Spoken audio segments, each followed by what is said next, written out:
2009년 3월 7일, 대한민국 전체가 들썩이던 화려한 드라마의 열기가 채 식기도 전, 경기도 분당의 한 차가운 아파트에서 비극적인 소식이 전해졌습니다.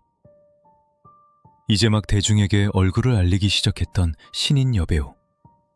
그녀의 나이 고작 29. 브라운관 속에서는 누구보다 밝게 웃으며 당찬 연기를 보여주던 그녀가 자택 내부 계단 난간에서 싸늘하게 식은 채 발견된 것입니다.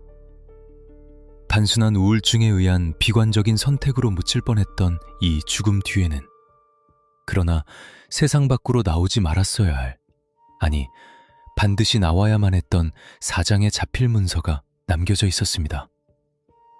그것은 유서가 아니었습니다. 그것은 피로 쓴 고발장이자 거대한 권력의 카르텔을 향한 처절한 비명이었습니다. 이 사건의 이면에 심겨진 검은 그림자와 수사팀이 마주해야 했던 거대한 절벽, 그리고 끝내 밝혀내지 못한 진실의 조각들을 끝까지 추적하고 싶으시다면 지금 바로 구독 버튼을 누르고 알림 설정을 켜주세요. 여러분이 듣고 싶은 또 다른 미제 사건이나 의혹이 있다면 댓글로 남겨주십시오. 시계바늘이 오후 9시 42분을 가리키던 시각, 112 상황실로 다급한 신고 전화가 걸려왔습니다. 신고자는 고인의 매니저였습니다. 현장에 출동한 관할 경찰서 형사들이 마주한 광경은 겉보기에는 전형적인 극단적 선택의 현장이었습니다. 외부에 침입 흔적은 없었고 집안은 정돈되어 있었으며 고인의 몸에는 방어흔이나 타살을 의심할 만한 외상이 발견되지 않았습니다.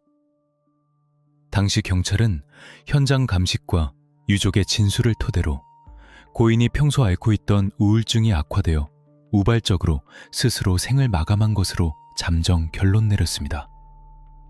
언론 역시 꽃보다 남자라는 인기 드라마에 출연 중이던 유망주의 안타까운 죽음이라며 애도의 물결을 보냈습니다. 하지만 현장을 수습하던 베테랑 형사들의 직감은 무언가 석연치 않음을 감지하고 있었습니다.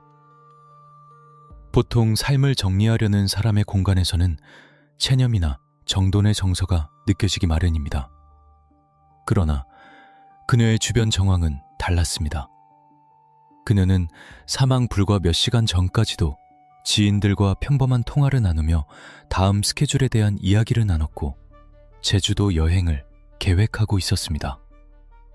무엇보다 그녀가 남긴 흔적들은 죽음보다는 누군가와의 싸움을 준비하는 듯한 긴장감으로 가득 차 있었습니다. 그 의구심이 확신으로 바뀐 것은 장례 절차가 진행되던 중 세상을 발칵 뒤집어 놓을 만한 문건의 존재가 알려지면서부터였습니다. 일명 장자연 문건. 고인이 생전 마지막 일주일 동안 작성한 것으로 추정되는 이 A4 용지 4장 분량의 자필 기록은 단순한 일기나 유서의 형식이 아니었습니다. 각 장마다 고인의 주민등록번호가 적혀 있었고 지장, 무인까지 선명하게 찍혀 있었습니다. 수사 전문가의 관점에서 볼 때 이것은 명백한 진술서 혹은 법적 효력을 갖추기 위해 작성된 내용 증명의 형식을 띠고 있었습니다. 누군가에게 보여주기 위해 혹은 누군가를 압박하기 위해 작성된 문건임이 분명했습니다. 그 내용은 충격 그 자체였습니다. 문건 속에서 그녀는 자신을 나약하고 힘없는 신인 배우라고 지칭하며 소속사 대표 김씨로부터 겪은 비인격적인 대우를 상세히 기록했습니다. 술자리에 불려나가 술을 따르게 했다. 잠자리를 강요받았다. 방 안에 가둬놓고 손과 페트병으로 머리를 수없이 때렸다. 문건에 등장하는 표현들은 간결했지만 그 행간에 숨겨진 고통의 깊이는 가늠하기조차 힘들었습니다. 그녀는 단순한 연예계 활동을 넘어 유력 인사들을 위한 접대 도구로 이용당했음을 암시하고 있었습니다. 특히 수사팀을 긴장시킨 것은 그녀가 언급한 혹은 언급하려 했던 대상들이었습니다. 문건에는 구체적인 이름이 명시되지 않았으나 감독님, 언론사 대표님, 금융권 간부 등 사회 지도층을 가리키는 직함들이 등장했습니다. 이는 단순한 연예계 비리를 넘어 대한민국 상류층의 추악한 이면이 드러날 수 있는 대형 게이트의 서막을 알리는 신호탄이었습니다. 초동 수사 단계에서 경찰은 당혹감을 감추지 못했습니다. 단순 변사 사건으로 처리하고 종결하려던 계획은 이 문건의 등장과 함께 전면 수정되어야 했습니다. 문제는 이 문건의 출처와 유출 경위였습니다.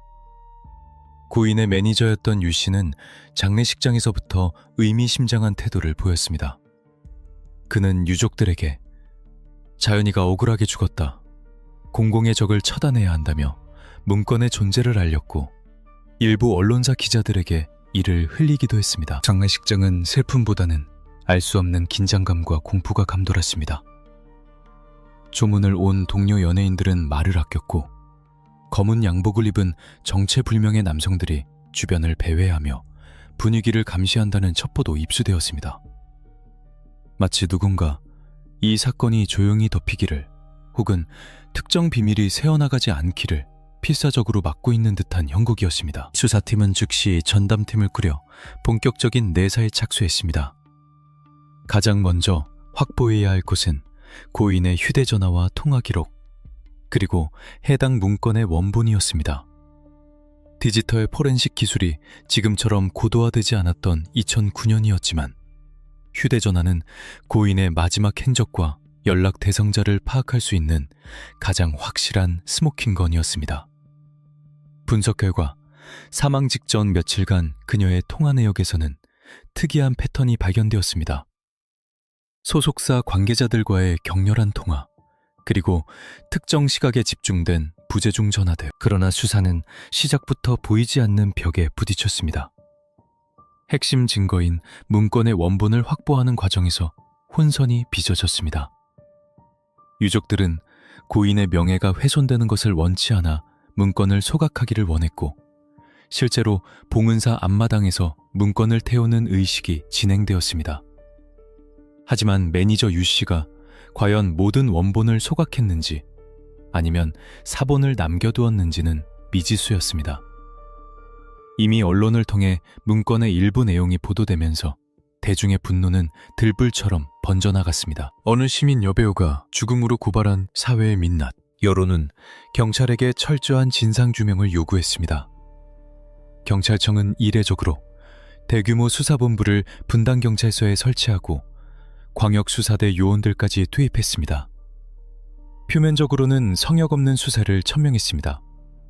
하지만 수사팀 내부의 기류는 달랐습니다. 문건에 거론된 것으로 의심되는 인물들의 면면이 하나둘씩 드러나기 시작하자 수사관들 사이에서는 무거운 침묵이 흘렀습니다. 그들은 대한민국에서 내로라 하는 언론 권력, 금융 권력, 그리고 연예계의 실세들이었습니다. 형사들은 직감했습니다. 이 사건은 단순히 폭행이나 강요 혐의를 입증하는 형사사건이 아니라 대한민국 기득권 세력 전체를 상대로 한 힘겨운 싸움이 될 것임을. 증거를 찾기 위해 압수수색 영장을 신청하려 할 때마다 미묘한 제동이 걸렸고 참고인 소환 일정 조율은 난항을 겪었습니다. 고인이 남긴 문건의 마지막 문장은 마치 자신의 운명을 예감한 듯한 절규였습니다. 저는 나약하고 힘없는 신인 배우입니다. 이 고통에서 벗어나고 싶습니다. 그녀가 지목한 가해자, 소속사 대표 김 씨는 사건이 터지기 직전 이미 일본으로 출국해 잠적한 상태였습니다. 주범이 부재한 상황에서 수사는 주변 인물들과 문건에 등장하는 리스트의 실체를 파악하는 데 집중되었습니다. 과연 그녀가 접대를 강요받았던 그 장소, 강남의 화려한 룸살롱과 기괴한 구조로 개조된 소속사 건물 3층의 접견실에서는 무슨 일이 벌어졌던 것일까요? 경찰은 소속사 건물을 압수수색하며 그곳의 구조를 확인하고 경악을 금치 못했습니다. 그곳은 단순한 사무실이 아니었습니다. 침실과 샤워 시설이 갖춰진 밀실, 그리고 외부와 완벽히 차단된 공간. 그곳에서 발견된 것은 단순한 업무 서류뿐만이 아니었습니다. 수많은 와인병과 파티의 흔적들, 그리고 그곳을 거쳐간 수많은 연애 지망생들의 프로필 사진들이 쌓여 있었습니다. 수사팀은 이제 막 거대한 미로의 입구에 섰습니다. 그리고 그 미로의 끝에는 괴물이 기다리고 있었습니다. 고인이 악마라고 불렀던 소속사 대표 김씨, 그리고 그와 결탁하여 어린 배우들을 유린했던 사회 지도층 인사들. 이 사건을 끝까지 파헤친 형사들이 어떤 벽에 부딪혔고 어떻게 진실을 끌어내려 했는지, 그리고 왜 2009년의 수사가 부실 수사라는 오명을 쓸 수밖에 없었는지 알고 싶다면 지금 바로 구독하고 다음 이야기를 기다려 주십시오. 댓글로 여러분이 기억하는 이 사건의 의문점을 남겨주시면 큰 힘이 됩니다. 수사팀의 화살은 고인이 남긴 문건의 첫머리부터 끝까지 관통하고 있는 단 한 사람, 바로 소속사 대표 김씨를 향하고 있었습니다. 고인이 악마라고 표현하며 치를 떨었던 그는 단순한 엔터테인먼트 회사의 경영자가 아니었습니다.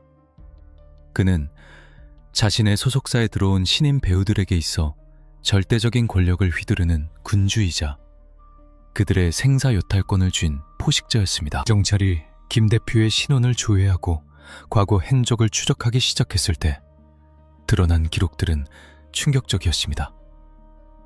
그는 이미 연예계에서 트러블 메이커로 악명이 높았습니다. 과거에도 소속 연예인들과 전속 계약 분쟁은 물론 폭행 및 횡령 혐의로 수차례 입건된 전력이 있었습니다.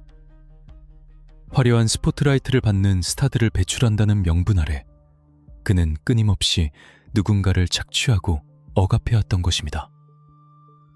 수사관들은 직감했습니다. 수사의 핵심은 소위 노예 계약이라 불리는 전속 계약서의 실체를 파악하는 것이었습니다. 경찰이 압수수색을 통해 확보한 계약서의 내용은 가히 충격적이었습니다.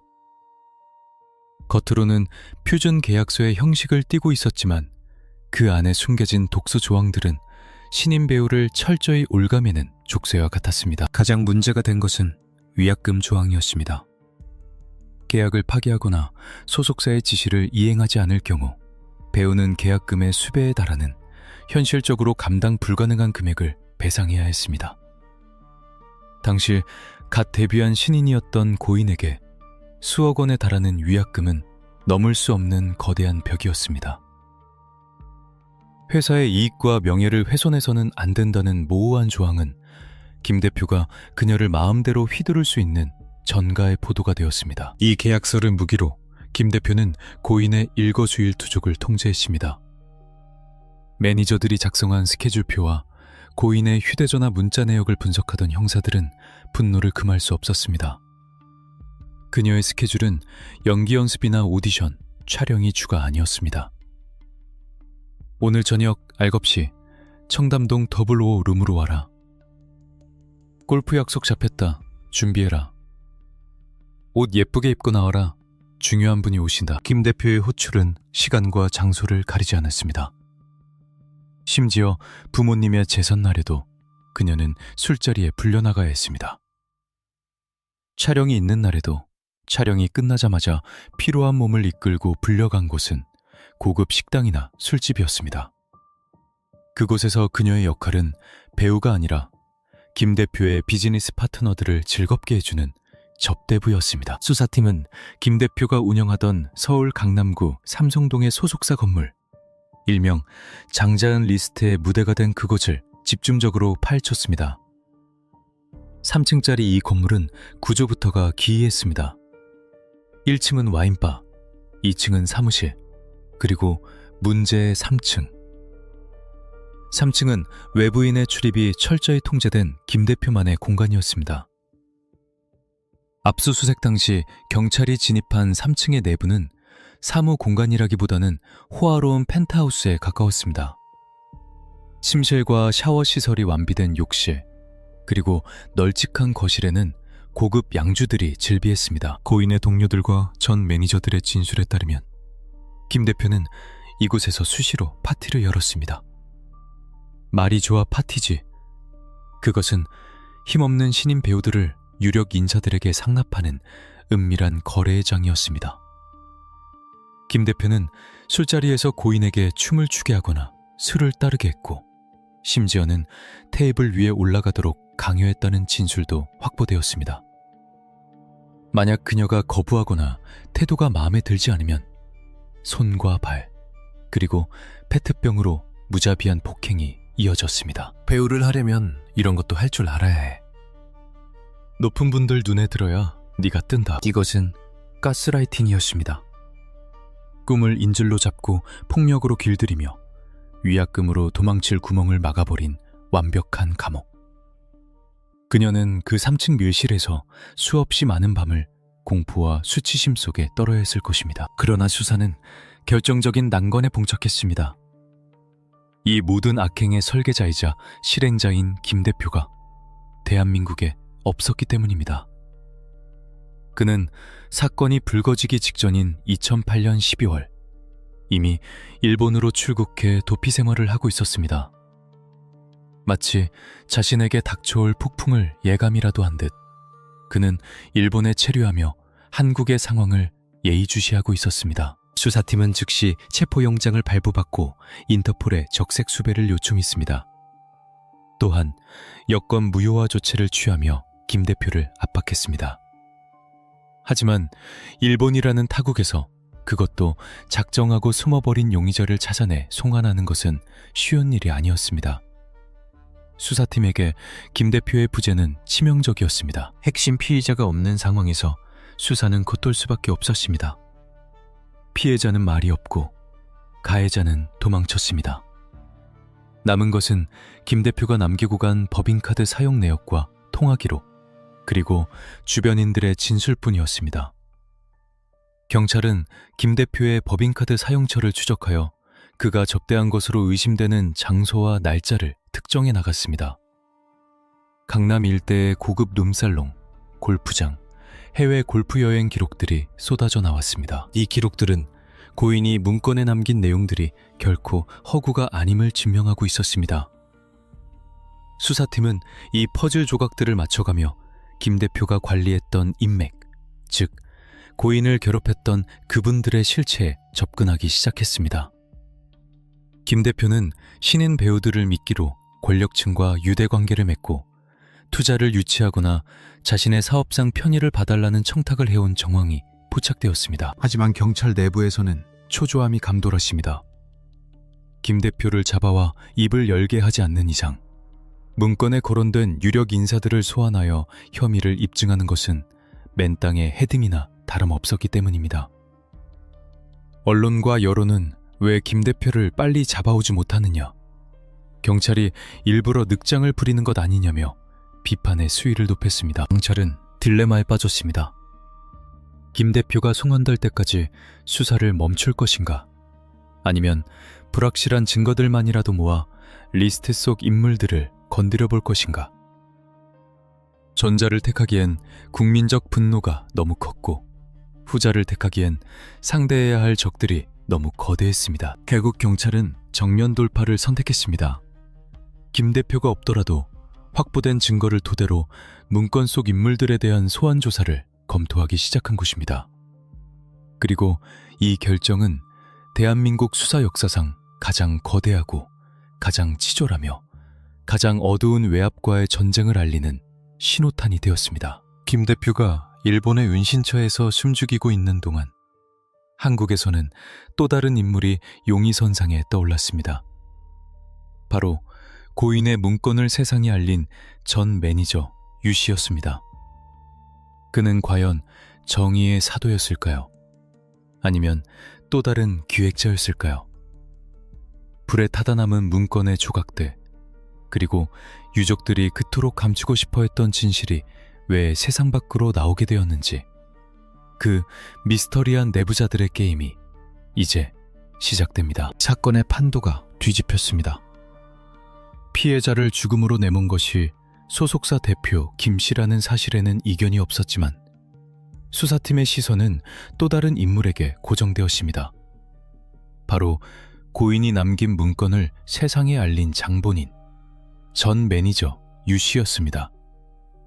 그는 고인이 생전 마지막으로 믿고 의지했던 인물로 알려져 있었습니다. 그러나 경찰이 파고들수록 그와 고인의 관계는 단순한 조력자와 의뢰인의 관계를 넘어선 복잡하고도 비정한 이해관계로 얽혀 있음이 드러나기 시작했습니다. 과연 그는 억울한 죽음을 세상에 알리려 했던 내부 고발자였을까요? 아니면 그녀의 고통을 자신의 비즈니스 전쟁에 이용한 냉혹한 설계자였을까요? 수사 초기 유 씨는 유족과 경찰에게 자신을 피해자의 수호자로 포지셔닝했습니다. 그는 자연이가 억울함을 호소하며 문건을 작성해 내게 맡겼다고 진술했습니다. 하지만 형사들의 눈에 비친 문건의 성격은 일반적인 유서와는 거리가 멀었습니다. 앞서 언급했듯 주민등록번호와 지장, 그리고 구체적인 피해 사실의 나열.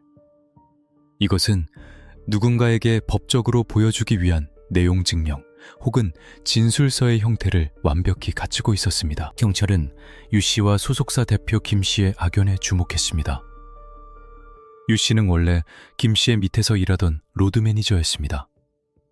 그러다 독립하여 자신의 기획사를 차렸고 이 과정에서 김 씨 소속사의 간판 스타들을 데리고 나가는 문제로 김 씨와 극심한 갈등을 빚고 있었습니다. 당시 김 씨는 유 씨를 상대로 여러 건의 소송을 제기한 상태였고 유 씨는 궁지에 몰려 있었습니다. 수사팀은 바로 이 지점에서 동기를 의심했습니다. 김 씨를 무너뜨릴 결정적인 한방, 즉 핵폭탄이 유 씨에게는 절실히 필요했던 시점이었습니다. 수사 결과 드러난 정황들은 이러한 의심을 뒷받침했습니다. 고인이 사망하기 며칠 전 유 씨는 고인을 자신의 사무실로 불렀습니다.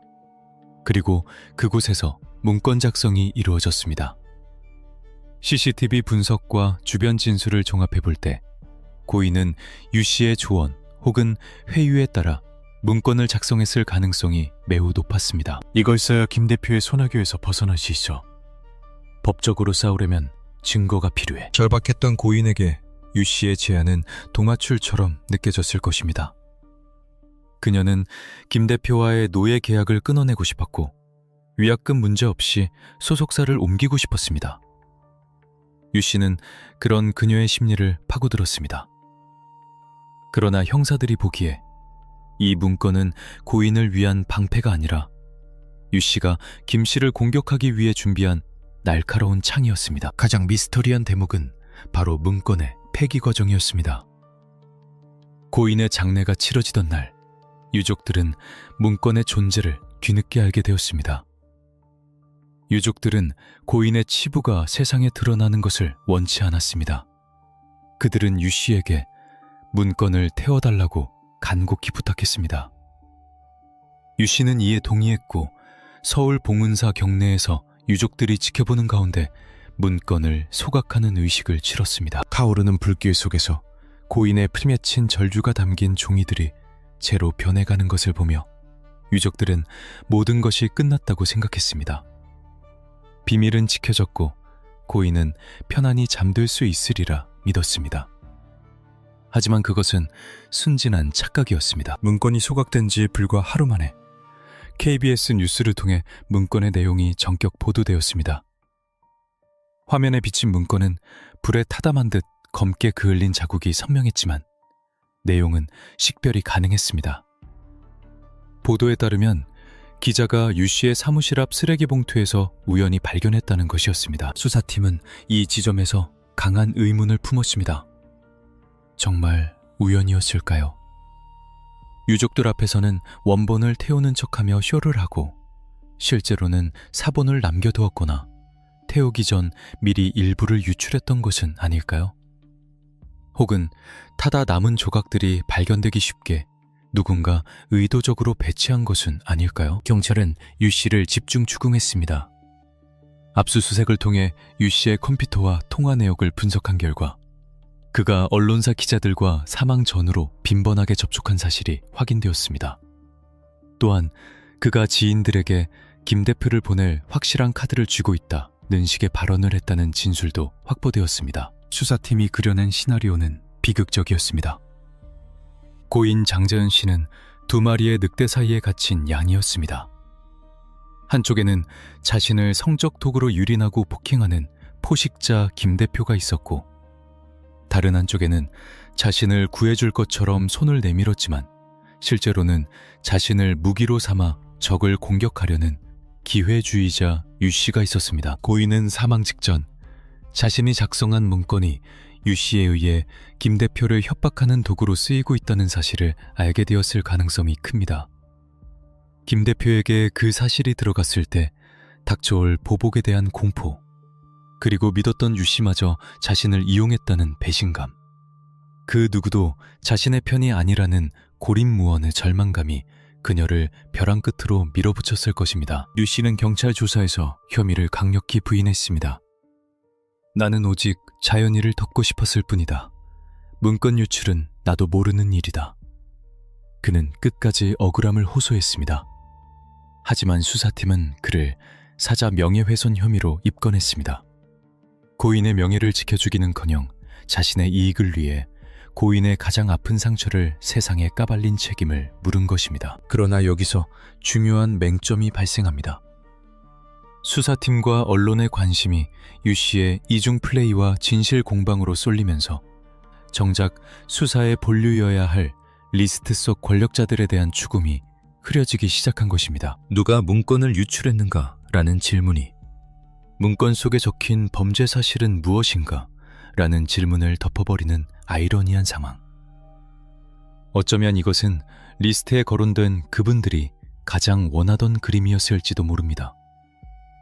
대중의 시선이 매니저들의 진흙탕 싸움에 팔려있는 사이, 진짜 몸통들은 조용히 증거를 인멸하고 입을 맞출 시간을 벌고 있었습니다. 유 씨의 사무실 압수수색에서 발견되지 않은 사라진 문건의 나머지 페이지들, 유족들이 보았다는 문건과 언론에 공개된 문건 사이의 차이점, 그리고 리스트에는 더 거물급 인사들이 있었다는 소문. 이제 수사팀은 선택의 기로에 섰습니다.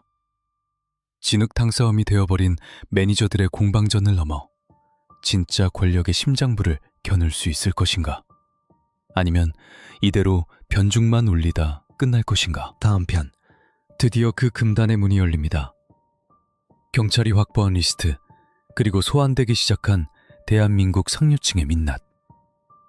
조선일보라는 거대한 이름이 수사 기록에 등장하기 시작했을 때 형사들이 느껴야 했던 전율과 공포에 대해 이야기하겠습니다. 가장 위험하고 은밀한 수사 기록이 궁금하시다면 지금 바로 구독과 좋아요를 눌러주세요. 진실을 향한 추적은 멈추지 않습니다. 수사팀이 확보한 문건 속, 혹은 유족과 관계자들의 진술을 통해 재구성된 소위 장자연 리스트는 판도라의 상자였습니다. 그 안에 적힌 이름들은 대한민국 사회를 움직이는 거대한 톱니바퀴들이었습니다. 금융계의 거물, IT 기업의 대표, 드라마 제작에 실권을 쥔 유명 PD, 그리고 대한민국 언론계를 쥐락펴락하는 거대 신문사의 사주일가. 그것은 단순한 성상납 리스트가 아니라 연애 권력과 자본, 그리고 언론이 어떻게 유착하여 한 인간을 유린했는지를 보여주는 부패의 지도였습니다. 대중은 즉각적인 체포와 구속 수사를 요구했습니다. 하지만 현실의 수사 과정은 대중의 기대와는 정반대의 방향으로 흘러가고 있었습니다. 보통의 형사사건에서 피의자나 참고인으로 지목된 사람들은 경찰서의 차가운 철제 책상 앞에서 위축되기 마련입니다. 그러나 이 사건의 그분들은 달랐습니다. 수사팀은 리스트에 거론된 유력 인사들에게 소환 통보를 보냈습니다. 하지만 돌아온 반응은 무시와 비웃음, 그리고 노골적인 불쾌감의 표시였습니다. 내가 누군지 알고 오라 가라 하느냐? 바쁘니까 서면으로 대신해라. 정 궁금하면 너희들이 내 사무실로 와라. 이것은 수사가 아니었습니다. 구걸이었습니다. 경찰은 범죄 혐의점을 찾기 위해 그들의 스케줄에 맞춰 움직여야 했고, 심지어 일부 인사는 경찰서가 아닌 제3의 장소나 자신의 사무실에서 방문 조사를 받는 특혜를 누렸습니다. 수사관이 질문을 던지면 그들은 고급 변호인단을 대동한 채 준비된 답변만을 앵무새처럼 반복하거나 기억나지 않는다, 일면식도 없다며 모르쇠로 일관했습니다. 그들의 태도에는 너희 따위가 감히 나를 어쩔 수 있겠느냐는 오만함이 짙게 깔려 있었습니다. 특히 수사팀을 가장 큰 딜레마에 빠뜨린 것은 국내 최대 발행부수를 자랑하는 모 유력 일간지 시일보 사주일가와의 연관성이었습니다. 고인의 다이어리와 문건에는 조선일보 방 사장님과 잠자리 요구라는 충격적인 문구가 등장했습니다. 이것은 단순한 기업인을 넘어 언론 권력의 정점을 겨냥하는 것이었습니다. 당시 수사팀 관계자들의 훗날 증언에 따르면 이 이름이 거론되는 순간부터 경찰 수뇌부의 공기는 급격히 얼어붙었습니다. 외압은 은밀하게 그러나 묵직하게 들어왔습니다. 당시 경기지방경찰청 수뇌부는 해당 언론사 고위 간부로부터 협박성 전화를 받았다는 의혹에 휩싸였습니다. 우리와 전쟁하자는 거냐? 경찰 조직 전체가 위태로워질 수 있다. 언론이 가진 펜의 힘은 칼보다 강했고 그들은 그 힘을 자신들의 치부를 덮는 데 사용하려 했습니다. 일선 형사들은 통화 내역을 조회하고 알리바이를 깨기 위해 동분서주했지만 위에서는 신중하라는 지시가 내려왔습니다. 수사의 칼날이 무뎌질 수밖에 없는 구조였습니다. 실제로 경찰은 방 사장으로 지목된 인물에 대해 방문 조사를 실시했지만 그 조사는 형식적인 문답에 그쳤고 수사 기록조차 부실하게 남겨졌다는 비판을 피할 수 없었습니다. 더욱 절망적인 것은 객관적인 증거들의 기이한 실종이었습니다. 고인이 강제로 불려나갔던 룸살롱과 가라오케의 CCTV는 마치 약속이나 한 듯 해당 날짜의 기록만이 지워져 있거나 보존 기한이 만료되어 복구가 불가능했습니다. 디지털 포렌식 기술로도 살려낼 수 없을 만큼 완벽하게 파괴된 데이터들. 이것은 우연의 일치라고 보기에는 너무나 정교했습니다. 누군가 수사팀보다 한 발 앞서 현장을 청소하고 있다는 합리적 의심이 될 수밖에 없는 상황이었습니다. 고인의 휴대전화 통화 기록 역시 미스터리였습니다. 수많은 통화와 문자가 오갔음에도 불구하고 정작 리스트 속 핵심 인물들과의 직접적인 연결고리를 증명할 결정적인 한 방은 교묘하게 빠져 있었습니다. 대포폰을 사용했거나 중간책을 통해 연락을 주고받았을 가능성이 제기되었지만 이를 역추적하기에는 시간이 너무 많이 흐른 뒤였습니다. 용의 선상에 오른 유력 인사들의 알리바이 입증 과정 또한 코미디에 가까웠습니다. 그들은 운전기사나 비서 혹은 가족을 통해 그 시각에 다른 행사에 있었다거나 해외 출장 중이었다는 완벽한 알리바이를 제출했습니다. 경찰이 이를 검증하려 하면 관련 자료는 이미 폐기되었거나 조작된 정황이 보였습니다. 특히 문건에 등장하는 방 사장이 누구인지를 특정하는 과정에서 경찰은 길을 잃었습니다.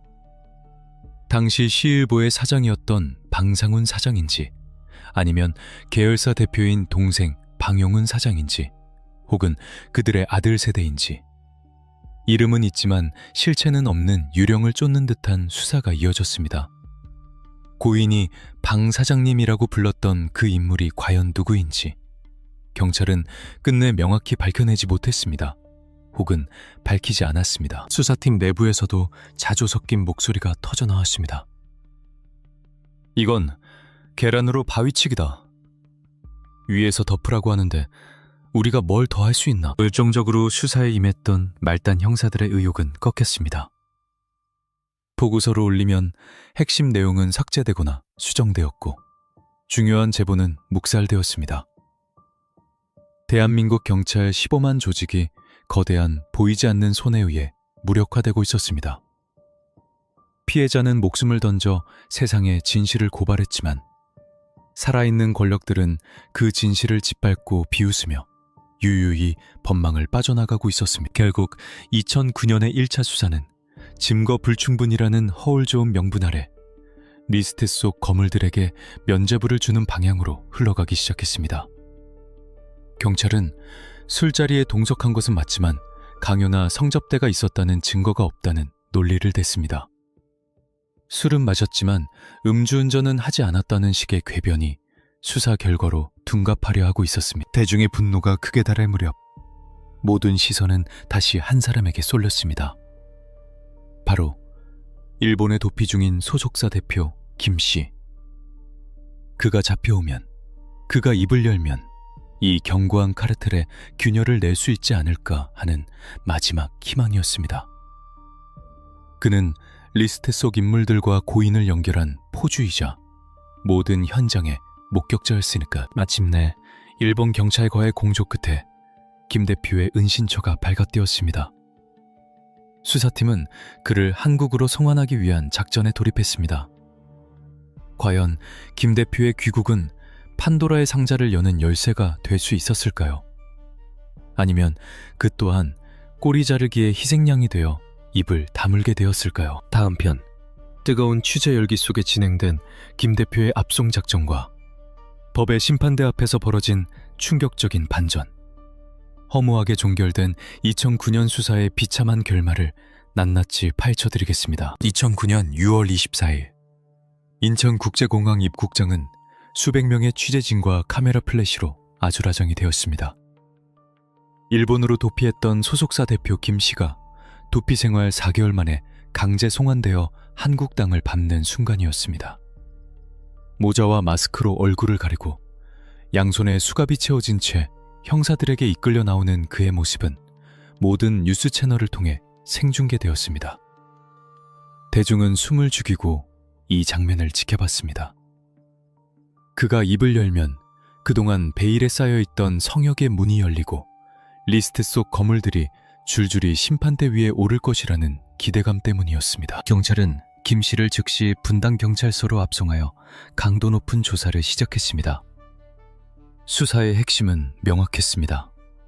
고인이 문건에 남긴 술접대와 잠자리 강요가 실제로 있었는지, 그리고 그 대상이 누구였는지를 김 씨의 입을 통해 확인하는 것이었습니다. 김 씨는 이 거대한 카르텔의 연결고리이자 모든 범죄 현장의 설계자였기에 그의 진술은 꺼져가던 수사의 불씨를 되살릴 유일한 희망이었습니다. 그러나 조사실 안에서의 풍경은 대중의 기대와는 전혀 다른 방향으로 흘러갔습니다. 김 씨는 노련했습니다. 그는 폭행이나 협박 등 일부 혐의에 대해서는 마지못해 인정하는 듯한 태도를 취하면서도 핵심 쟁점인 성접대 관여와 유력 인사들과의 연관성에 대해서는 철저히 부인하거나 모르쇠로 일관했습니다. 사업상 식사 자리였을 뿐이다. 고인이 우울증 때문에 망상으로 쓴 글이다. 나는 억울하다. 수사팀은 그를 압박할 결정적인 물증이 부족했습니다. 이미 사건 발생 후 수개월이 지나면서 핵심 증거들은 사라졌거나 인멸된 상태였고, 리스트 속 인물들은 이미 법망을 빠져나갈 알리바이를 완성해 놓은 뒤였습니다. 김 씨는 이 점을 간파하고 있었던 것입니다.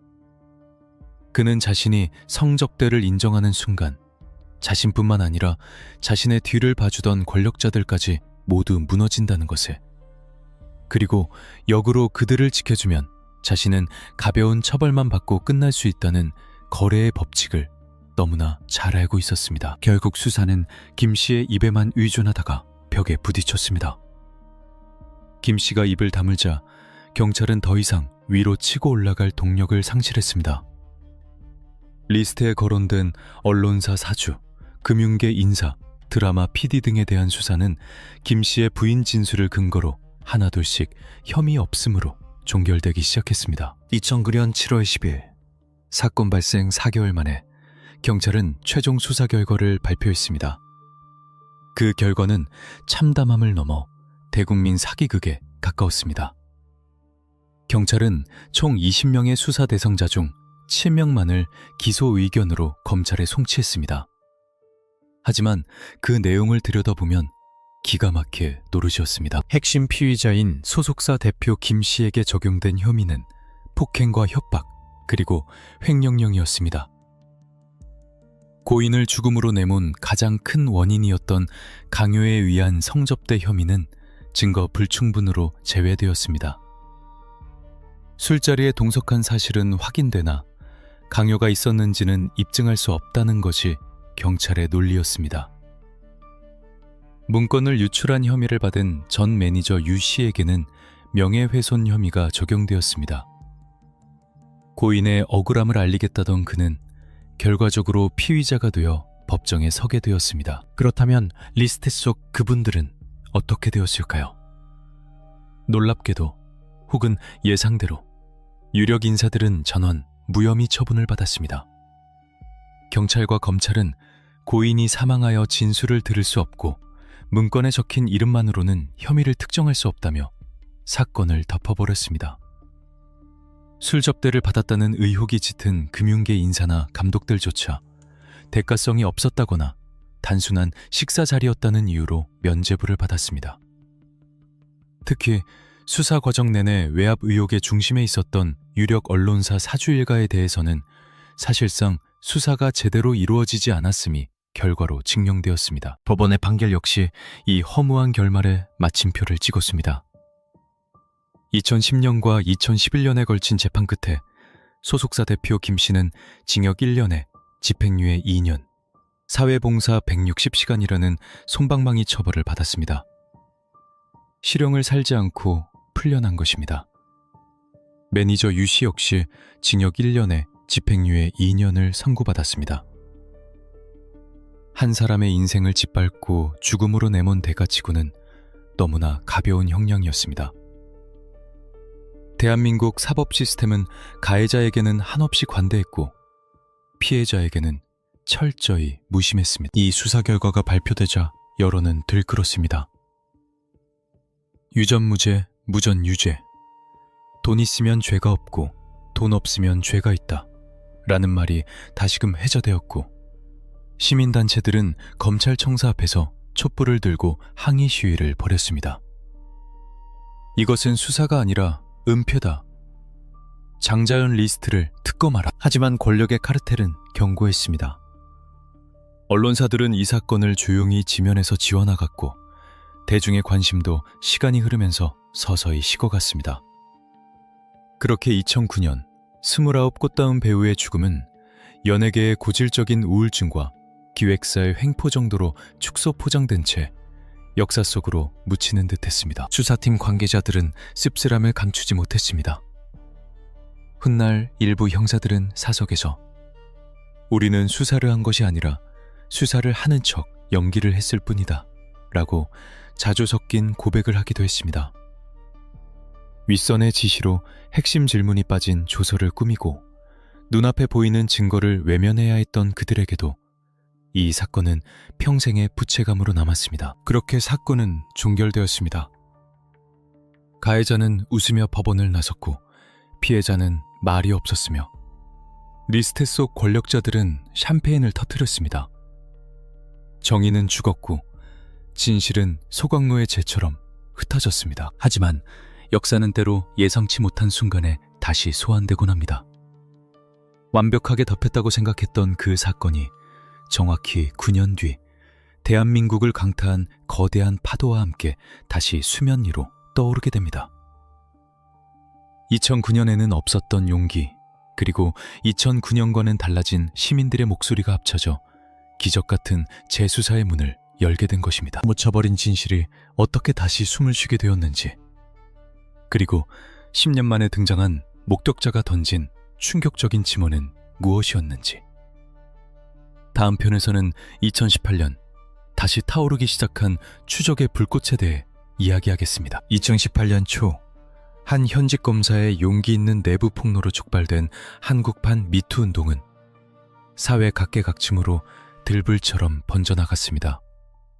문화계, 정계, 교육계에서 오랫동안 묵인되어 온 권력형 성범죄들이 잇따라 터져나왔습니다. 피해자들은 더 이상 숨지 않고 나도 당했다고 외쳤고, 시민들은 당신과 함께하겠다며 연대했습니다.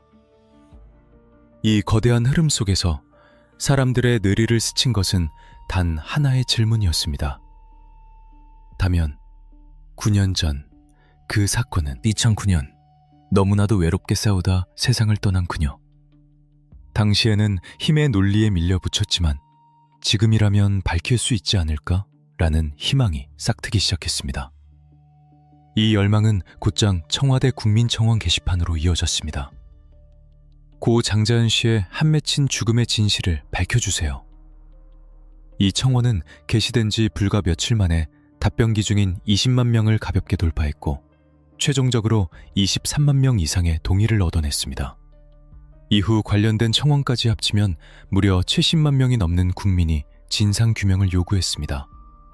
이것은 단순한 청원이 아니었습니다. 그것은 부조리한 과거를 청산하고 정의를 바로 세우라는 국민의 명령이었습니다. 이러한 압도적인 여론에 힘입어 법무부 산하 검찰 과거사위원회는 이 사건을 재조사 대상 사건으로 선정했습니다. 그리고 대검찰청 진상조사단이 꾸려졌습니다. 2009년 당시 경찰과 검찰이 덮어버린 기록들을 다시 꺼내어 제3자의 시각에서 원점부터 다시 들여다보기 시작한 것입니다. 물론 이것은 정식 수사라기보다는 과거 수사의 과오를 밝히는 조사에 가까웠지만 그 의미는 남달랐습니다. 조사단이 먼지 쌓인 5천여 쪽의 수사 기록을 다시 넘기기 시작했을 때 그들은 2009년 수사팀이 애써 외면했던 혹은 의도적으로 누락시켰던 기이한 흔적들을 발견했습니다. 그중 가장 눈길을 끈 것은 바로 수상한 자금 흐름이었습니다. 고인의 계좌 내역을 정밀 분석하던 조사관들의 눈에 이해할 수 없는 입금 내역들이 포착되었습니다. 고인이 사망하기 전 그녀의 통장에는 수표로 수백만 원, 많게는 1,000만 원 단위의 돈이 입금된 기록이 있었습니다. 입금자들은 이름만 대면 알만한 유력 기업인들과 금융계 인사들이었습니다. 2009년 당시 경찰은 이 돈의 성격을 깊게 파고들지 않았습니다. 하지만 상식적으로 생각해 보십시오. 갓 데뷔한 신인 배우에게 친분도 깊지 않은 기업 사장이나 금융권 간부가 거액의 수표를 입금한다? 조사단이 이들을 추궁했을 때 돌아온 답변은 대중의 공분을 사기에 충분했습니다. 그냥 안쓰러워서 용돈으로 준 것이다. 김밥값이나 하라고 줬다. 수표로 수백만 원을 김밥값으로 준다는 그들의 논리는 그들이 고인을 동등한 임급체가 아닌 돈으로 환심을 사거나 대가를 지불할 수 있는 대상으로 여겼음을 방심하는 것이었습니다. 조사단은 이 돈이 단순한 호의가 아니라 술자리 참석이나 성적인 적대에 대한 대가성 자금, 즉 화대의 성격을 띠고 있을 가능성을 강하게 의심했습니다. 이것은 고인이 문건에 남긴 술 접대를 감여받았다는 진술을 뒷받침하는 강력한 정황 증거였습니다. 또한 조사 과정에서 2009년 당시 수사 외압의 실체도 구체적으로 드러나기 시작했습니다. 당시 수사를 담당했던 경찰관들과 검사들을 비공개로 소환해 조사를 벌인 결과 조선일보 측의 압력이 실제로 존재했다는 진술이 확보되었습니다. 조선일보 강부들이 경찰서장실을 제 집 드나들듯 찾아왔다. 버터 방사장과 관련된 수사 기록을 빼라는 암묵적인 지시가 있었다. 심지어 당시 경찰청장이 조선일보로부터 정권을 못 잡게 하겠다는 협박을 받았다고 폭로하는 일까지 벌어졌습니다. 이는 단순한 성범죄 사건을 넘어 거대 언론 권력이 국가의 수사 시스템을 유린한 국기문란 사건임이 명백해지는 순간이었습니다. 하지만 조사단의 앞길은 순탄치 않았습니다. 가장 큰 적은 시간이었습니다. 사건 발생으로부터 이미 9년이 지나버린 시점, 대부분의 범죄 혐의에 대한 공소시효, 법적으로 처벌할 수 있는 기한가 이미 만료되었거나 임박해 있었기 때문입니다. 직권남용이나 강요죄의 시효는 7년, 이미 2016년에 끝난 상태였습니다. 유일하게 처벌 가능성이 남아있는 것은 공소시효가 10년 또는 15년인 특수강간이나 강간치상 혐의뿐이었습니다. 하지만 이를 입증하기 위해서는 확실한 물증이나 목격자의 증언이 필요했습니다. 피해자는 이미 세상에 없고 가해자들은 입을 맞췄으며 기록은 부실했습니다. 조사단은 절벽 끝에 선 심정으로 조사 기한을 연장해달라고 법무부에 요청했습니다. 아직 밝혀야 할 진실이 너무 많습니다. 시간이 부족합니다. 여론 역시 뜨거웠습니다. 조사 기한이 끝날 때마다 국민들은 기간을 연장하라며 목소리를 높였고 결국 과거사위원회는 이례적으로 활동 기한을 여러 차례 연장하며 2019년 5월까지 조사를 이어가게 됩니다. 이것은 진실을 향한 국민들의 집념이 만들어낸 결과였습니다. 2018년의 제주사는 2009년과는 분위기가 확연히 달랐습니다. 덮으려는 자들과 파헤치려는 자들의 치열한 수싸움이 물밑에서 전개되었습니다. 조사단은 고인의 통화 내역을 다시 복원하려 애썼고 당시 룸살롱 종업원들을 찾아다니며 조각난 기억들을 모았습니다. 그리고 이 지루하고 힘겨운 싸움의 한복판에 사건의 판도를 뒤흔들 결정적인 인물이 등장하게 됩니다. 지난 10년 동안 그림자 속에 숨어있던 고인의 동료이자 후배. 그날의 파티 현장에 함께 있었던 유일한 목격자가 세상 밖으로 걸어 나온 것입니다. 그녀의 등장은 대한민국을 충격의 도가니로 몰아넣었습니다. 뉴스룸의 앵커석에 앉아 떨리지만 단호한 목소리로 저는 그날 언니가 당하는 것을 보았습니다. 라고 말하는 그녀의 모습.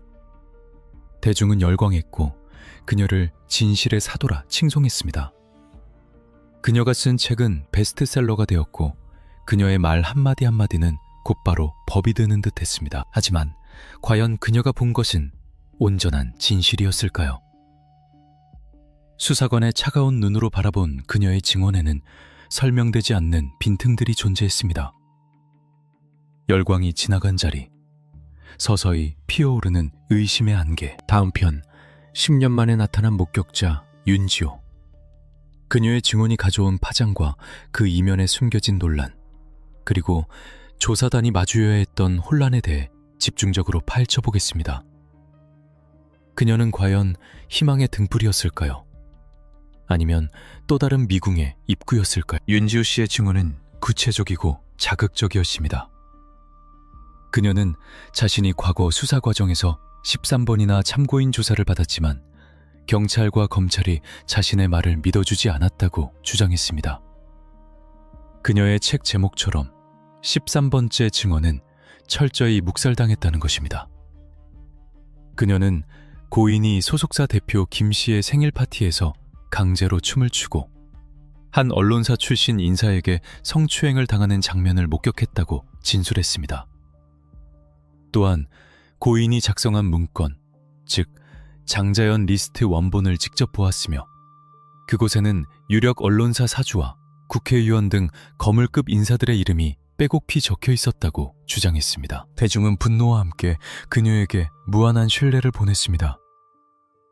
그녀가 신변의 위협을 느끼고 있다며 불안을 호소하자 청와대 국민청원 게시판에는 윤지호 씨에게 경찰 경호를 붙여달라는 청원이 올라왔고 순식간에 수십만 명의 동의를 얻었습니다. 경찰은 즉각 그녀에게 스마트워치를 지급하고 안전가옥을 제공하는 등 특급 보호 조치에 들어갔습니다. 그녀를 응원하기 위한 후원금 모금도 활발히 이루어졌습니다. 그녀는 단순한 목격자를 넘어 부패한 권력에 맞서는 상징적인 존재가 되었습니다. 그러나 대검찰청 과거사 진상조사단의 분위기는 사뭇 달랐습니다. 조사단 내부에서는 윤 씨의 진술을 검증하는 과정에서 석연치 않은 지점들이 하나둘씩 발견되고 있었습니다. 수사관의 시선은 감정이 아닌 팩트를 향해야 합니다. 그리고 그 팩트들이 가리키는 방향은 대중의 믿음과는 조금씩 어긋나고 있었습니다. 첫 번째 의구심은 리스트의 실체에 관한 것이었습니다. 윤 씨는 자신이 리스트를 보았고 특이한 성씨를 가진 국회의원과 언론사 사주의 이름을 기억한다고 말했습니다. 하지만 조사단이 2009년 당시 그녀의 진술 조서를 다시 검토하고 현재의 진술과 대조해보니 미묘한 차이가 발견되었습니다. 리스트의 형식, 봤다는 이름의 숫자, 그리고 결정적으로 그 리스트가 유서 형식이었는지 리스트 형식이었는지에 대한 설명이 오락가락했습니다. 10년이라는 세월이 기억을 희미하게 만들었을 수도 있지만 핵심적인 증거에 대한 진술 번복은 수사관들에게 치명적인 불신을 심어주기에 충분했습니다. 두 번째는 결정적인 사건 현장에 대한 묘사였습니다. 윤 씨는 고인이 성추행을 당하던 날의 상황을 지mon하며 특정 인물, 언론인 출신 조 씨를 가해자로 지목했습니다. 이는 조 씨를 기소하는 데 결정적인 역할을 했습니다. 하지만 조사단이 확보한 당시 통화 기록, 항공권 내역, 그리고 다른 동석자들의 진술을 종합해 볼 때 윤 씨가 주장하는 날짜와 장소, 그리고 참석자가 실제 팩트와 일치하지 않는 모순점들이 드러났습니다. 심지어 과거 수사 당시 그녀가 지목했던 인물이 나중에 다른 사람으로 바뀌는 등 진술의 일관성에도 문제가 제기되었습니다. 세 번째, 그리고 가장 큰 논란을 불러일으킨 것은 그녀의 행보였습니다. 그녀가 책을 출간하고 굿즈를 판매하고 비영리 단체를 설립해 후원금을 모금하는 과정이 너무나도 상업적이라는 비판이 제기되기 시작했습니다. 순수한 궁입 제보자라기보다는 이 사건을 자신의 유명세나 이익을 위해 이용하는 것 아니냐는 의심이 고개를 들었습니다. 이러한 의심은 김수민 작가라는 인물의 폭로로 폭발했습니다. 윤 씨의 책 출간을 도왔던 김 작가는 윤 씨와 나눈 카카오톡 대화 내용을 공개하며 윤지호의 증언은 거짓이다. 그녀는 장자연 언니와 그리 친한 사이가 아니었다 라고 주장했습니다. 공개된 대화 내용에는 윤 씨가 이슈가 되어야 한다, 책이 많이 팔려야 한다는 식의 발언을 한 정황이 담겨 있었습니다. 조사단은 혼란에 빠졌습니다. 유일한 목격자의 입에서 나온 증언이 스모킹건이 될 줄 알았는데 오히려 그 증언이 수사의 발목을 잡는 족쇄가 되어버린 형국이었습니다. 윤 씨의 진술이 오염되었다면 그녀의 증언을 토대로 재구성한 사건의 타임라인과 용의자 특정은 모두 원점으로 돌아가야 했기 때문입니다. 특히 장자연 리스트에 거론된 거물급 인사들, 즉 언론사 사주 일가나 정치인들의 혐의를 입증하려면 윤 씨의 목격담이 절대적으로 필요했습니다. 내가 그 이름이 적힌 종이를 봤다는 진술만이 유일한 직접 증거였기 때문입니다. 하지만 그녀의 신빙성이 흔들리면서 조사단은 거물들을 잡을 수 있는 유일한 동력을 상실할 위기에 처했습니다. 언론과 여론의 태도도 급변했습니다. 영웅 대접을 받던 그녀는 순식간에 사기꾼, 거짓말쟁이라는 비난의 화살을 맞게 되었습니다. 후원금을 냈던 시민들은 반환 소송을 제기했고 경찰은 그녀에 대해 후원금 사기 혐의로 수사에 착수했습니다. 압박감을 느낀 윤 씨는 2019년 4월 어머니의 병간호를 하러 가겠다며 급히 캐나다로 출국해버렸습니다. 사실상의 도피였습니다. 그녀가 떠난 자리에는 깊은 허무함만이 남았습니다. 조사단과 대중은 딜레마에 빠졌습니다. 윤지호가 거짓말을 했다면 장자연 사건의 진실도 거짓인가? FK 아니었습니다. 윤 씨의 진술 중 과장되거나 사실과 다른 부분이 있다 하더라도 고 장자연 씨가 겪었던 고통과 억울한 죽음, 그리고 권력의 외압이 있었다는 본질 자체가 사라지는 것은 아니었습니다. 하지만 윤 씨 사태는 사건의 본질을 흐리고 진실 규명을 위한 소중한 기회를 진실 게임으로 변질시켜버렸습니다. 수사 전문가의 관점에서 볼 때 윤지호라는 캐릭터는 이 사건이 가진 복잡성을 상징적으로 보여줍니다. 10년 전 사건을 기억에 의존해 재구성하는 것이 얼마나 위험하고 어려운 일인지, 그리고 검증되지 않은 증언이 여론재판과 결합했을 때 어떤 부작용을 낳는지 뼈저리게 보여준 사례였습니다. 조사단은 이제 윤 씨의 진술을 배제하고 오직 남아있는 물증과 다른 관계자들의 진술만으로 진실을 찾아야 하는 더욱 험난한 길에 들어섰습니다. 그리고 그 과정에서 2009년 당시 수사팀이 겪었던, 아니 굴복했던 진짜 공포의 실체를 마주하게 됩니다. 바로 언론 권력이 수사기관을 어떻게 무릎 꿇렸는지에 대한 내부자들의 고백이 쏟아져 나오기 시작한 것입니다. 거짓과 진실이 뒤섞인 혼돈 속에서 조사단이 찾아낸 진짜 스모킹건은 무엇이었을까요? 다음 편에서는 2009년 경찰 수뇌부가 느꼈던 공포, 그리고 수사 기록을 조작하게 만들었던 보이지 않는 손, 조선일보와의 전면전에 대해 깊이 파헤쳐 보겠습니다. 2009년 3월, 사건 초기 분당 경찰서의 분위기는 지금 상상하는 것과는 사뭇 달랐습니다. 처음 장자연 리스트가 언론에 보도되고 국민적 공분이 일었을 때 일선 형사들의 의욕은 충만했습니다.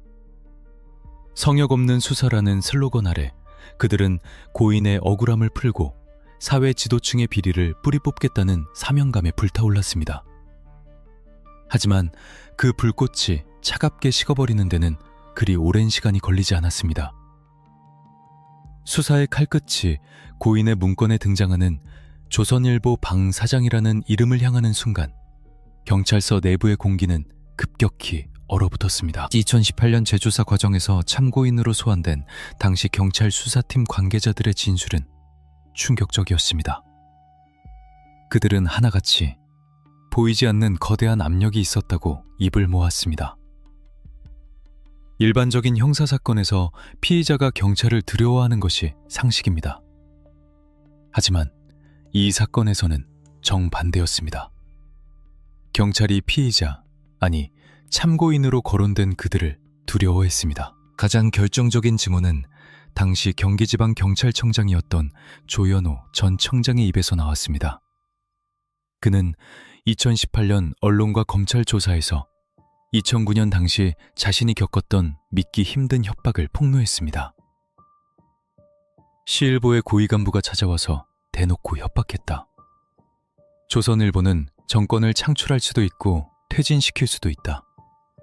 우리 사장님을 건드리면 정권도 무사하지 못할 것이다 라고 말했다. 뉴욕의 언론사가 국가의 치안을 담당하는 지방경찰청장에게, 그것도 집무실에서 정권의 안위까지 거론하며 수사 중단을 종용했다는 이 증언은 대한민국 헌정정 질서를 유린하는 중대한 국기문란 행위나 다름없었습니다. 조 전 청장은 심한 모욕감을 느꼈지만 현실적인 위협 때문에 수사를 제대로 지휘할 수 없었다고 회고했습니다. 이것은 단순한 압력이 아니었습니다. 너희가 감히 우리를 건드릴 수 있겠느냐는 오만함이 만들어낸 폭력이었습니다. 이러한 위협은 곧바로 수사 현장에 반영되었습니다. 일선 형사들이 피의자들을 소환하려 할 때마다 윗선에서는 제동을 걸었습니다. 방 사장에 대한 질문은 하지 마라. 브린내 통화 내역 조회는 신중히 해라. 무리하게 수사하다가 다친다. 수사팀은 방 사장이 누구인지 특정하기 위해 기초적인 조사를 진행해야 했지만 그 과정조차 순탄치 않았습니다. 당시 경찰은 시일보 사주 일가의 통화 내역을 압수수색하려 했으나 법원에서 영장이 기각되거나 윗선의 결재 과정에서 반려되는 일이 잦았습니다. 심지어 고인의 휴대전화에서 발견된 특정 통화 기록이 수사 기록에서 누락되거나 삭제되었다는 의혹까지 제기되었습니다. 더욱 기가 막힌 것은 방문조사라는 특혜였습니다. 일반적인 피의자는 경찰서 조사실이라는 폐쇄적인 공간에서 형사와 마주 앉아 심리적 압박을 받으며 조사를 받습니다. 하지만 리스트에 거론된 시일보 사주 일가에 대한 조사는 그들의 편의에 맞춰 호텔이나 제3의 장소에서, 그것도 아주 짧은 시간 동안 형식적으로 이루어졌습니다. 수사관이 질문을 던지면 기억나지 않는다거나 그런 사실 없다고 부인하는 것으로 끝이었습니다. 추가적인 추궁이나 압박 질문은 사실상 불가능했습니다. 수사관들은 조사를 하러 간 것이 아니라 그들의 면죄부 도장을 찍어주러 간 꼴이었습니다. 그렇다면 경찰이 그토록 무서워했던, 그리고 고인이 잠자리를 요구받았다고 지목했던 방 사장은 도대체 누구였을까요? 2009년 경찰은 고인이 문건에 쓴 조선일보 방 사장이 누구인지 특정할 수 없다는 결론을 내렸습니다. 당시 시일보의 사장이었던 방상훈 사장은 사건 당일 알리바이가 입증되었다며 무혐의 처분을 받았습니다. 경찰은 고인이 다른 사람을 방 사장으로 착각했을 가능성을 제기하며 사건을 덮었습니다. 하지만 2018년 재조사팀은 다른 인물들에 주목했습니다. 바로 방상훈 사장의 동생인 코리아나 호텔 방용훈 사장과 방상훈 사장의 아들인 박모 씨였습니다. 송 재조사 결과 방용훈 사장이 2007년과 2008년 고인과 소속사 대표 김 씨가 참석한 술자리의 주최자였다는 정황이 드러났습니다. 또한 방상훈 사장의 아들 역시 고인과 여러 차례 통화를 하고 술자리에 동석했다는 진술이 확보되었습니다. 그러나 2009년 수사 기록에는 이들에 대한 조사가 거의 이루어지지 않았거나 매우 부실하게 기록되어 있었습니다. 특히 방용훈 사장의 경우 사건의 핵심 인물인 김 대표와 매우 긴밀한 관계였음에도 불구하고 경찰은 그를 소환 조사조차 하지 않았습니다. 식사만 하고 갔다는 이유였습니다. 펑 수사팀은 마치 방이라는 성을 가진 사람만 나타나면 자동으로 눈을 감고 귀를 막는 기계처럼 행동했습니다. 이것은 무능이 아니라 명백한 직무유기이자 범죄 은폐였습니다. 제조사단은 2009년 당시 경찰이 C1부 측 변호인단과 수시로 접촉하며 수사 정보를 유출하고 수사 방향을 조율했다는 정황도 포착했습니다. 경찰서장이 피의자 측 변호사와 식사를 하고 수사 브리핑 내용을 미리 알려주는 상황에서 제대로 된 수사가 이루어질 리 만무했습니다. 고 장자연 씨가 남긴 문건의 내용은 단순한 유서가 아니라 이 거대한 권력의 카르텔을 고발하는 유일한 증거였습니다. 하지만 그 증거를 쥐고 흔들어야 할 경찰이 오히려 그 카르텔의 하수인이 되어 증거를 무력화시켰습니다. 언니가 울면서 그랬어요. 그 사람들은 너무 무서운 사람들이라고. 경찰도 검사도 다 그 사람들 편이라고. 고인의 지인이 남긴 이 말은 당시 그녀가 느꼈을 절망의 깊이를 짐작게 합니다. 제조사단이 확인한 것은 2009년의 수사는 실패한 것이 아니라 살해당했다는 사실이었습니다. 언론 권력은 자신들의 치부를 덮기 위해 공권력을 겁박했고, 공권력은 자신들의 안위를 위해 힘없는 피해자의 죽음을 외면했습니다. 이것이 바로 장자연 사건이 단순한 성범죄 사건이 아니라 대한민국 사회의 총체적인 부패를 보여주는 거울인 이유입니다. 2019년 5월 대검찰청 과거사 진상조사단은 13개월간의 대장정을 마치고 최종 보고서를 법무부에 제출했습니다. 10년 만에 다시 쓰인 수사 결과, 과연 이번에는 방 사장을 법정에 세울 수 있었을까요? 아니면 또다시 공소시효 만료라는 벽 앞에 무릎을 꿇어야 했을까요? 다음 편, 길고 긴 터널의 끝에서 마주한 2019년의 최종 결론. 인정된 사실과 인정받지 못한 정의, 그리고 우리가 잊지 말아야 할 절반의 진실에 대해 이야기하겠습니다. 2019년 5월 20일 경기도 과천 정부청사 법무부 브리핑실. 13개월이라는 긴 시간 동안 진행된 대검찰청 과거사 진상조사단의 재조사 결과가 마침내 세상에 공개되는 날이었습니다. 수백 대의 카메라가 문무일 검찰총장과 과거사위원회 위원들의 입을 주시했습니다. 대한민국 국민들은 숨을 죽였습니다. 10년 전 차가운 3월의 어느 날 세상을 떠난 무명배우가 남긴 피 맺힌 절규가 과연 2019년의 사법 시스템을 통해 응답받을 수 있을지, 장자연 리스트 속 그 견고한 성역들이 마침내 무너질지 모두가 기적을 바랐습니다. 그러나 이날 발표된 최종 결과는 우리가 마주해야 할 냉혹한 현실이자 법이라는 시스템이 가진 비정한 한계를 적나라하게 보여주는 성적표였습니다. 결론부터 말씀드리자면 그것은 절반의 승리이자 완벽한 패배였습니다. 역사적 진실은 인정받았으나 사법적 정의는 실현되지 못했습니다. 과거사위원회는 장장 250페이지에 달하는 최종 보고서를 통해 몇 가지 중요한 사실들을 공식적으로 인정했습니다. 이것은 2009년 수사 당시에는 철저히 부정되거나 은폐되었던 내용들이었습니다. 첫째, 고 장자연 씨가 남긴 문건, 즉 리스트는 사실에 부합하는 믿을 만한 기록이라고 판단했습니다. 고인이 소속사 대표 김 씨에 의해 강압적인 술자리 접대를 강요받았다는 사실, 그리고 그 과정에서 심각한 인격 모독과 폭행이 있었다는 점을 국가기관이 10년 만에 공식적으로 인정한 것입니다. 이는 고인의 죽음이 단순 우울증이 아니라 구조적인 착취에 의한 사회적 타살이었음을 확정짓는 중요한 대목이었습니다. 둘째, 2009년 수사 과정에서 조선일보 사주 일가와 관련된 수사 외압과 부실 수사가 실제로 존재했음을 확인했습니다. 당시 경찰과 검찰이 조선일보 측의 압력을 받아 수사 기록을 고의로 누락하거나 핵심 피의자에 대한 조사를 소홀히 했다는 사실이 조사단의 조사를 통해 밝혀졌습니다. 특히 경찰이 압수수색 과정에서 확보한 중요 증거물들이 석연치 않은 이유로 반환되거나 사라진 점, 통화 내역 수사가 의도적으로 축소된 점 등이 수사권 남용으로 지적되었습니다. 여기까지만 들으면 진실이 밝혀진 것처럼 보입니다. 하지만 대중이 가장 기다렸던 핵심, 즉 그래서 리스트 속 권력자들을 감옥에 보낼 수 있는가? 라는 질문 앞에서 위원회는 고개를 떨구었습니다. 위원회는 리스트에 거론된 유력 인사들에 대해 성폭행 혐의로 재수사를 권고하지 못했습니다. 정확히는 권고할 수 없다는 결론을 내렸습니다. 이유는 잔인할 정도로 명료했습니다.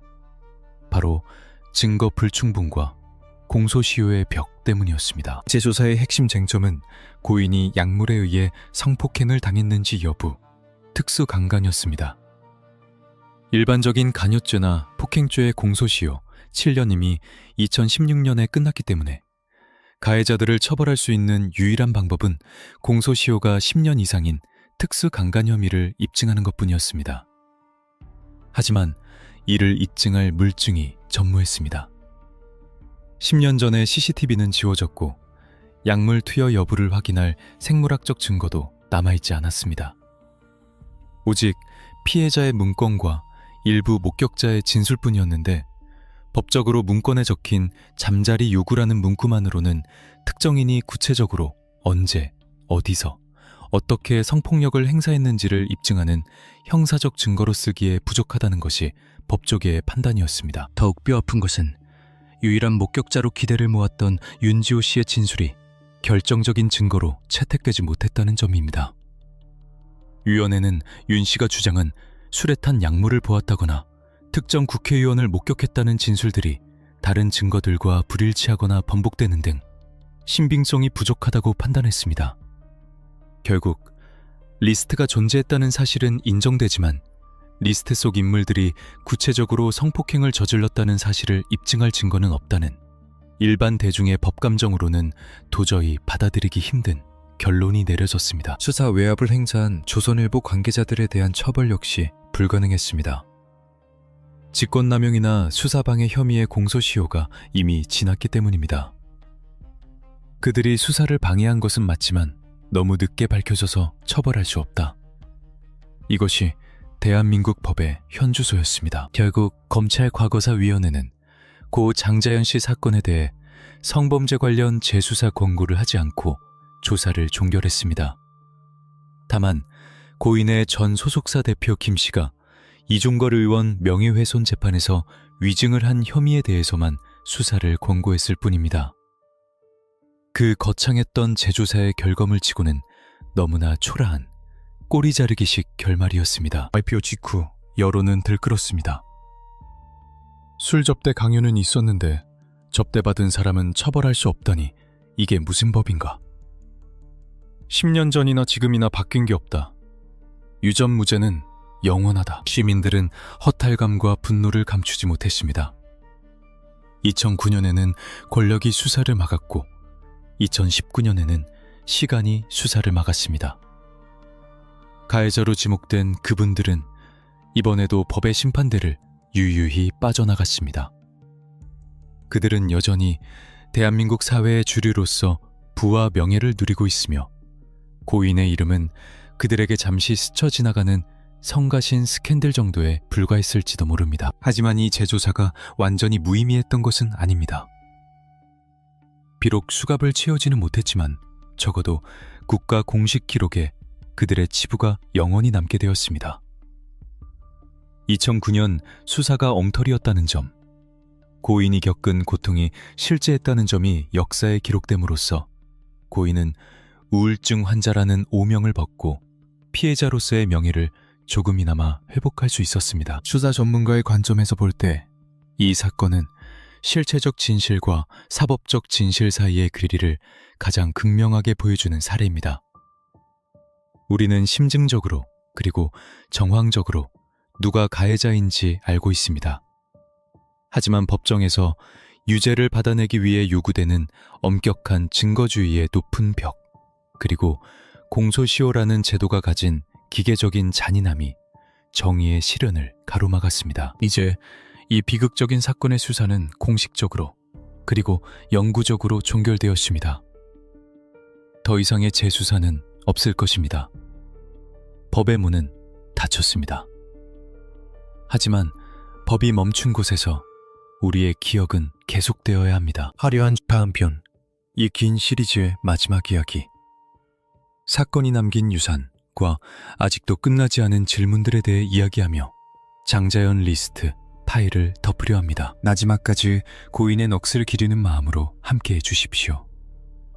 구독과 좋아요는 우리가 잊지 않겠다는 다짐입니다. 고 장자연 씨가 세상을 떠난 2009년은 대한민국 연예산업의 가장 어두운 시기였습니다. 당시만 해도 기획사라는 간판을 달고 조직 폭력배와 다를 바 없는 방식으로 매니지먼트를 운영하는 것들이 비일비재했습니다. 신인 연예인, 특히 여성 연예인들은 꿈을 볼모로 잡힌 채 인권을 유린당하는 현대판 노예와 다름없었습니다. 그녀의 죽음은 화려한 한류 열풍 뒤에 감춰진 그 추악한 하수구를 세상에 드러낸 결정적인 계기였습니다. 그녀의 희생은 무의미하지 않았습니다.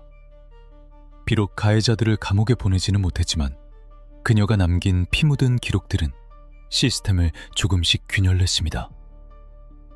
사건 이후 공정거래위원회는 연예인 전속계약서의 불공정 조항을 대대적으로 손질했습니다.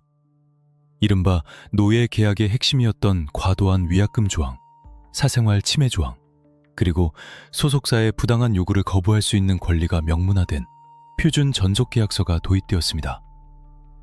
이제 신인 배우들은 계약서에 도장을 찍기 전 적어도 법적으로 자신을 보호할 최소한의 안전장치를 확인하게 되었습니다. 또한 국회에서는 이른바 장자연 방지법이라 불리는 대중문화예술산업발전법이 제정되었습니다. 연예 기획업을 하려는 자는 반드시 정부에 등록하도록 하여 자격 없는 자들이 난립하는 것을 막았고, 성범죄 전력자의 취업을 제한하는 등 제도적 울타리가 세워졌습니다. 무엇보다 가장 큰 변화는 인식이었습니다.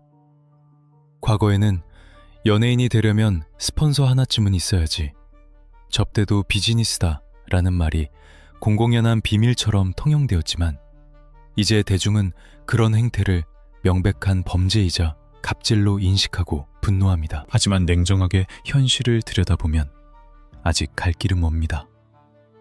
법과 제도가 정비되었다고 해서 사람의 욕망과 권력의 속성이 하루아침에 바뀌지는 않습니다. 접대라는 노골적인 단어는 사라졌지만 스폰서라는 은밀한 유혹은 여전히 음지에서 독버섯처럼 자라나고 있습니다. 방법은 더욱 교묘해졌고 감시는 더욱 어려워졌습니다. 최근 연예계에서 터져나오는 각종 풍모들은 장자연 씨가 겪었던 구조적 모순이 형태만 달리한 채 여전히 존재하고 있음을 시사합니다. 우리가 이 사건을 결코 잊지 말아야 하는 이유가 바로 여기에 있습니다. 장자연 사건은 단순한 과거의 스캔들이 아니라 지금 이 순간에도 어딘가에서 벌어지고 있을지 모를 부조리에 대한 강력한 경고이기 때문입니다.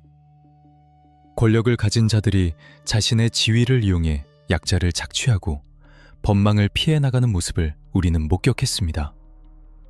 그리고 그들이 처벌받지 않았을 때 사회가 어떤 무력감에 빠지는지도 뼈저리게 느꼈습니다. 리스트에 이름이 올랐던 그 유력 인사들을 떠올려 봅니다. 그들은 지금 어디서 무엇을 하고 있을까요? 아마도 여전히 고급 레스토랑에서 와인을 마시며 자신들의 건재함을 과시하고 있을지도 모릅니다. 법적으로 그들은 무죄이거나 혐의 없음 처분을 받았습니다. 하지만 그들에게 묻고 싶습니다. 과연 당신들의 양심 앞에서도 무죄입니까? 비록 감옥에는 보내지 못했지만 역사는 그들의 이름을 기억할 것입니다. 디지털 시대의 기록은 지워지지 않습니다. 대중의 머릿속에 각인된 그들의 이름 옆에는 영원히 장자연 리스트라는 주홍 글씨가 새겨져 있을 것입니다. 이것이 우리가 할 수 있는, 그리고 역사가 내리는 가장 무서운 형벌일지도 모릅니다. 사회적 명예가 실추되고 평생 의욕의 눈초리를 받으며 살아가는 것, 그것이 그들이 치러야 할 죗값의 일부일 것입니다. 이제 고인의 이야기를 마지막으로 하려 합니다. 우리는 그녀를 비운의 여배우, 니스트의 주인공, 희생자로만 기억합니다. 하지만 그녀에게도 꿈 많던 시절이 있었습니다. 연기가 너무 하고 싶어요 라며 눈을 반짝이던 29의 청춘. 그녀는 누군가의 딸이었고 누군가의 친구였으며 우리와 똑같이 행복해질 권리가 있는 사람이었습니다. 그녀가 죽음을 통해 우리에게 남긴 것은 단순한 구발장이 아닙니다. 제발 저를 인간으로 봐주세요 라는 존엄에 대한 호소였습니다. 그녀가 떠난 지 오랜 시간이 흘렀지만 매년 3월이 되면 그녀의 이름은 다시 불려나옵니다. 어떤 이들은 이제 그만 좀 해라, 죽은 사람을 이용하지 마라 고 말하기도 합니다. 하지만 기억하는 행위 자체가 살아남은 자의 의무입니다. 우리가 기억하지 않으면 어둠은 다시 틈을 노리고 또 다른 장자연을 만들어낼 것이기 때문입니다. 이 시리즈를 준비하며 수많은 수사 기록과 증언들을 다시 읽었습니다. 기록 곳곳에 묻어있는 그녀의 눈물과 절망, 그리고 수사관들의 한숨을 느꼈습니다. 힘없는 신인 배우라서, 빽이 없어서. 그녀가 유서처럼 남긴 이 말이 더 이상 유효하지 않은 세상, 돈과 권력이 법 위에 군림하지 않는 세상, 그런 세상을 만드는 것이야말로 그녀를 진정으로 애도하는 길일 것입니다. 어둠은 빛을 이길 수 없다는 말, 거짓은 참을 이길 수 없다는 말. 비록 2009년과 2019년의 현실에서는 이 말이 패배한 것처럼 보일지라도 우리는 포기하지 않을 것입니다.